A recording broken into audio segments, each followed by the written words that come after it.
കാസർഗോഡ് പുത്തിക്ക് കുഞ്ഞുപതപ്പിൽ പട്ടാപ്പകൽ വീട് കുത്തി തുറന്ന് കവർച്ച. 21.5 പവൻ സ്വർണം മോഷണം പോയി. ബദിയെടുക്ക പോലീസ് സംഭവത്തിൽ അന്വേഷണം തുടങ്ങി.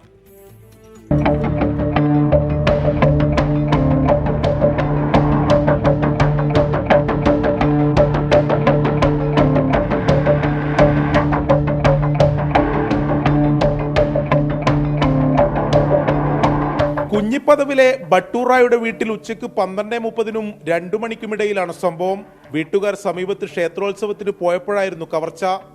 വീടിന്റെ മുൻവാതിൽ തകർത്ത് മോഷ്ടാവ് അകത്ത് കയറി. കിടപ്പുമുറിയിലെ അലമാരയിൽ സൂക്ഷിച്ചിരുന്ന സ്വർണമാണ് മോഷണം പോയത്. 12:30 മണിന്ന് 2 മണിന്റെ ഉള്ളിലാണ് മോഷണം പോയത്. അമ്പലത്തിലെ വാർഷിക ഉത്സവത്തിന് നമ്മൾ ഈ അമ്പലത്തിൽ അടുത്ത വീടായതുകൊണ്ട് എല്ലാവരും കൂടി അവിടെ ആയിരുന്നു. ആ സമയത്തിൽ മോഷണം പോയതാണ്. ആ മുമ്പാതിൽ പൊട്ടിച്ചിട്ടാണ് ഉള്ളിൽ കയറിയത്. കയറിയ ശേഷം പിന്നെ അതിൻ്റെ അൽമാരയുടെ കീ എടുത്ത് ലോക്ക് എടുത്ത് ഉള്ളിൽ നിന്ന് ഏകദേശം ഒരു 23.5 പവൻ പൊന്ന് പോയിട്ടുണ്ട്. മുൻവാതിൽ അകത്ത് നിന്ന് പൂട്ടി പിൻവാതിൽ തുറന്നാണ് മോഷ്ടാവ് രക്ഷപ്പെട്ടത്. സംഭവത്തിൽ അന്വേഷണം ആരംഭിച്ച പോലീസ് സമീപത്തെ CCTV ദൃശ്യങ്ങൾ ശേഖരിച്ചു. വിരലടയാള വിദഗ്ധരും ഡോഗ് സ്ക്വാഡും സ്ഥലത്തെത്തി പരിശോധന നടത്തി. 24 കാസർഗോഡ്.